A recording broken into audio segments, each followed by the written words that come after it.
This is wrestling's greatest moments. Hey now, it's time for another video from wrestling's greatest moments. Fans have seen many angles where wrestlers are arrested on TV.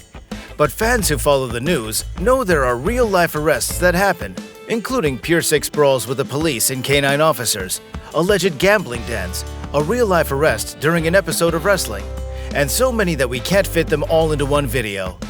Sit back as Wrestling's Greatest Moments presents Bad Boys, the Wildest and Strangest Wrestling Arrests, Part 1. And as a certain TV series reminded viewers, all suspects are innocent until proven guilty in a court of law. Number 1. Jim Duggan and the Iron Sheik. Let's start off with one of the wildest arrests and a story that rocked the wrestling world. In May 1987, New Jersey State Troopers pulled over a vehicle on the Garden State Parkway after officers spotted a passenger drinking beer from an open container.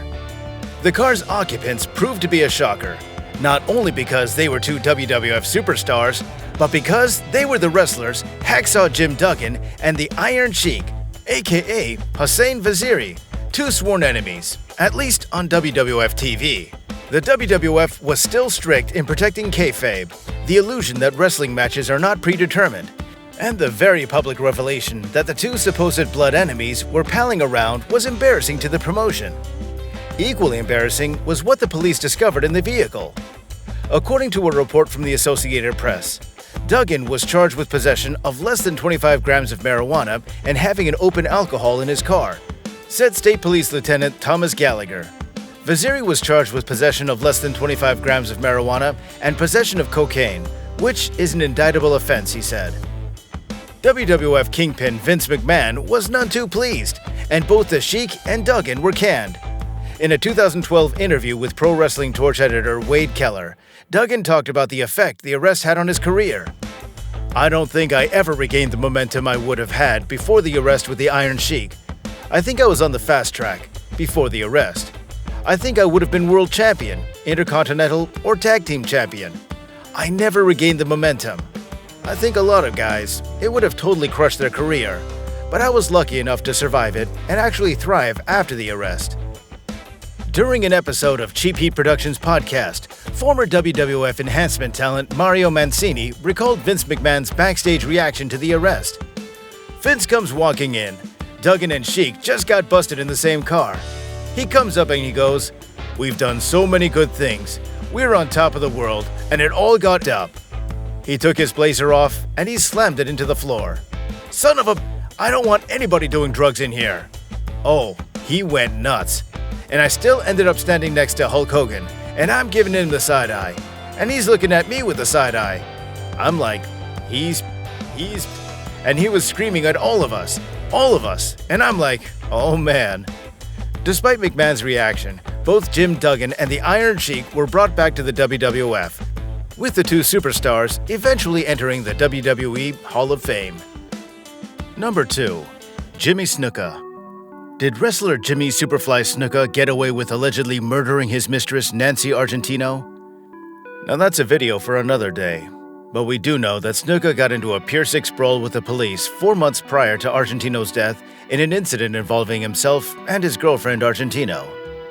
The Syracuse Herald reported that law enforcement responded to a call at the Howard Johnson Motor Lodge on January 18, 1983 at 1:40 in the morning after a report came in of a woman screaming. Police deputies found a naked Jimmy Snuka and Argentino, who was clad in a sheet, outside their hotel room. Argentino reportedly was screaming that she wanted to get away from Snuka, who then forced her into their motel room and closed the door. The ensuing scuffle featured 9 deputies and 2 police dogs doing their best to subdue Snuka. After several minutes of tussling, Snuka was arrested, but not before several deputies suffered minor injuries and Snuka was bit twice by a police dog. Nancy Argentino wrote in a statement that Snuka became angry with her after she ignored his talk about the truth of God. Tragically, Ms. Argentino would go on to meet God later that year after getting her head bashed in, with suspicions that Snuka was responsible, but with the wrestler claiming that she slipped and hit her head. Just one of several stories in Snuka's multiple-choice account of his girlfriend's mysterious murder or accident. According to a 2019 report from Syracuse.com, In April of that year, the Onondaga County District Attorney's Office dropped the charges against him, and in exchange, he pleaded guilty to harassment. He received a 1-year conditional discharge in Salina Town Court. Snuka also chose to apologize to the sheriff's office and donated his $1,500 payment from a match in Syracuse to the Ronald McDonald House. Snuka passed away on January 15, 2017, at the age of 73. Number 3. Billy Joe Travis. Billy Joe Travis is the patron saint of wrestling arrests, as he's not only had the misfortune of being arrested, but getting stuffed and cuffed during a taping of a wrestling episode.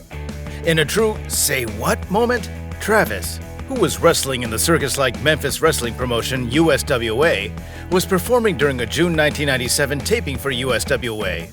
Travis owed back child support, and his ex-wife apparently had enough, sending the police to the studio. Jerry Lawler, who ran the USWA, incorporated the segment into the wrestling show with Travis screaming for his manager, Luther Biggs, while Billy Joe was taken away. Number 4. Nature Boy Ric Flair. In 2005, Ric Flair got into a jam after an alleged road rage incident. According to a TMZ report, a 29-year-old man claimed that Flair attacked him on Interstate 495 in Charlotte, North Carolina on the Wednesday before Thanksgiving, November 23rd. The man claims that Flair got out of his car, grabbed him by the neck, and then kicked the door of his Toyota 4Runner. The driver told police that Flair left 2 bruises on his neck and a dent in the door. Slick Rick allegedly added insult to injury when he told Robert Steele, "A great name had the driver been a wrestler. He had his tag number and should knock the ish out of him." Police charged Flair with simple assault and battery, as well as injury to personal property. In 2006, the WWE aired a vignette with wrestler Edge, recreating the alleged road rage incident. Edge, dressed up as Flair, pulled over a driver who angered him and proceeded to put the hapless motorist in Flair's trademark figure 4 leg lock. Edge, who was feuding with Flair, looked perfect with his blonde wig and Nature Boy robe as he woo while working over the driver. This wasn't the first time the legendary grappler found himself in trouble with 5-0, nor would it be the last. Thankfully for Rick, the case was dismissed when witnesses failed to show up. No truth to the rumor that a visit from the Four Horsemen persuaded them to stay home. Number 5. Jerry the King Lawler. Memphis, Tennessee's most famous wrestler is treated like royalty in his hometown, but even kings are subject to the traffic code.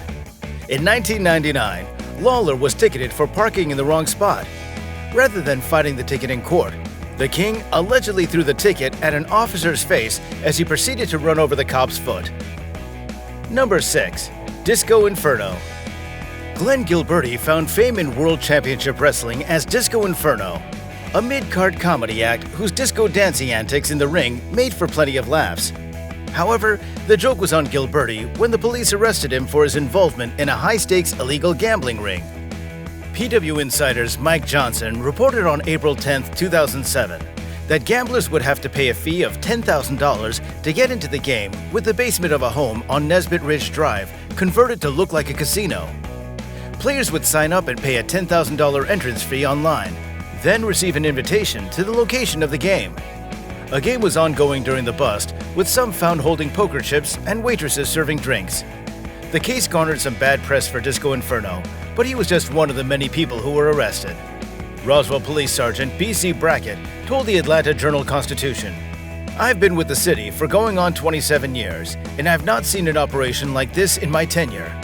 27 people were arrested, with 2, Gilberti and an accomplice, charged with felony gambling charges. Disco Inferno said it was all a big misunderstanding, and that he and his fellow gamblers were playing a friendly game of cards with low stakes. Gilberti can be found doing podcasts where he discusses wrestling now. Number 7. Vader. Wrestler Vader, also known as Leon White, was one of wrestling's most agile big men. But he found out he wasn't too big for jail after a TV appearance on the show Good Morning Kuwait went terribly wrong.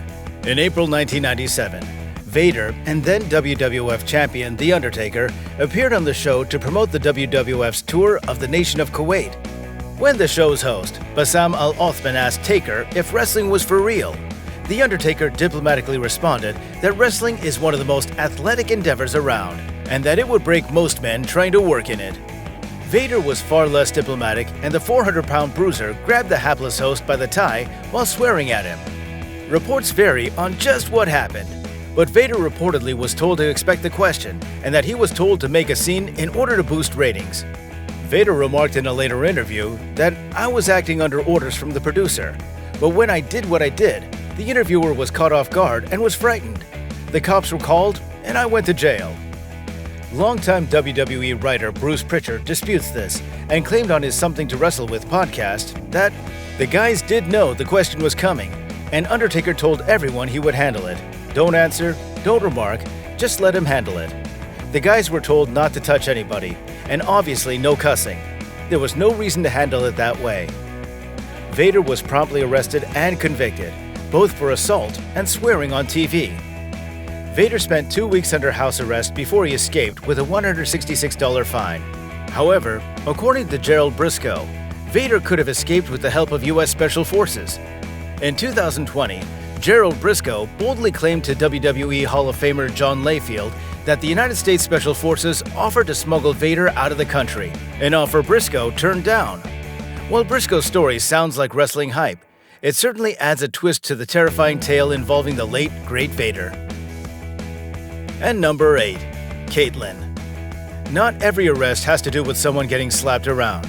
In the case of former WWE Diva Kaitlyn, aka Celeste Bonin, which seemed like a minor matter, failing to pay a parking ticket led to her arrest.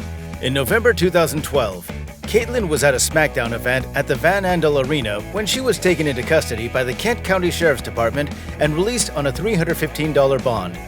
Caitlyn released the following statement to TMZ. During a previous visit to Michigan, I was cited for a traffic violation. I am fully cooperating with authorities to resolve the matter. The former WWE Divas champion appeared on the Total Smart Wrestling podcast in August 2021 and discussed what happened. I had Jim, who was the head of security at the time. He came up to me and said, "I have police here wanting to arrest you."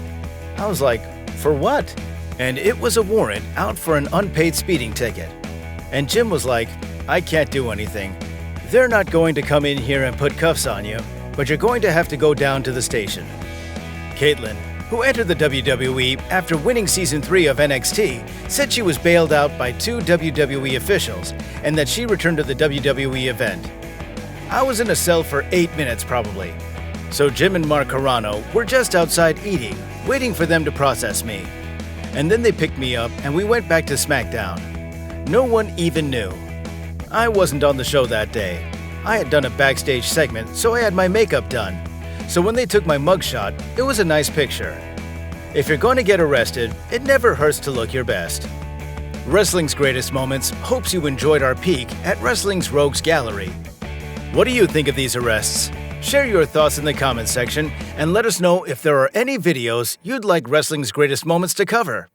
In the meantime, subscribe to our channel, follow us on Twitter and Instagram, and spread the good news about Wrestling's Greatest Moments, the channel that celebrates the squared circle.